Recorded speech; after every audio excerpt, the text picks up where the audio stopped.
नमस्कार, मी doctor Smita Chakote. Pemphigus vulgaris makeover journey या सिरीज मध्ये केस नंबर 104 हे आहेत राजेंद्र जमदाडे, राहणार भिगवणचे.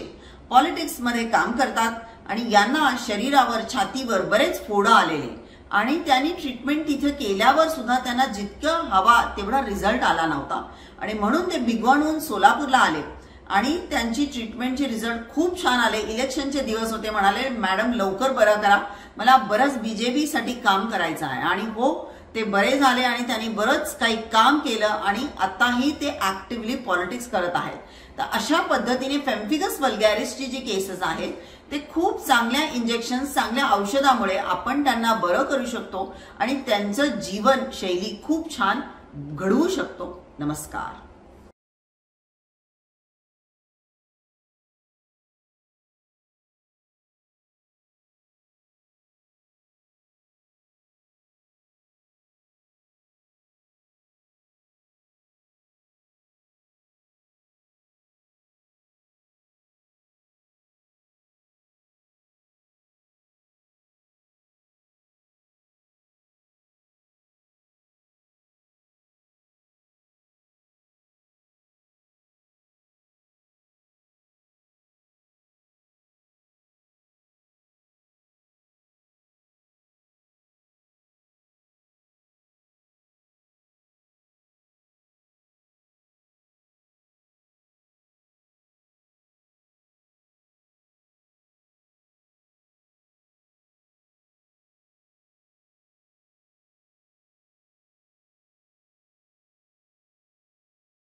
नमस्कार, मी सौरभ राजेंद्र जमदाडे.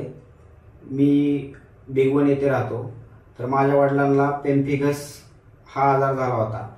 तर 5 वर्षापासून आम्ही असे हॉस्पिटल शोधत होतो, पण असा पाहिजे असा हॉस्पिटल भेटत नव्हते आणि त्याला निदान पण समजत नव्हतं कोणाला.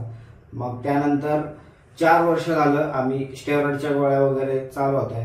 आम्हाला पण समजत नव्हतं नक्की काय चालू आहे, रिझल्ट येत नव्हता. मग असंच युट्यूबला मी पाहिलं, थोडं सर्चिंग करत असताना मग स्मिताताई चकोते यांचं समजलं मला नाव. मग मी माझ्या मित्रांना पण विचारलं, ते म्हणले काय अडचण नाही, चांगले.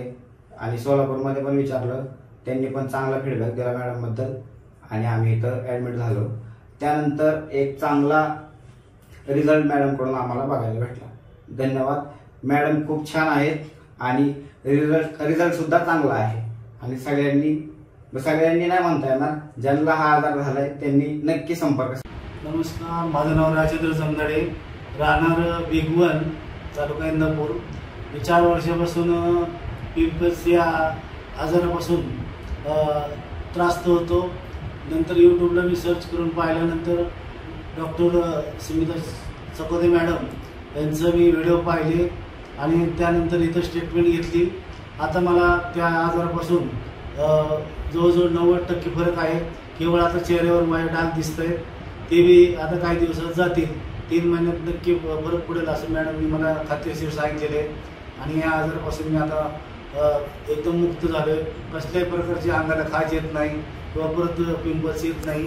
त्यामुळे मी डॉक्टर चकोते मॅडमचे धन्यवाद आणि आभार मानतो.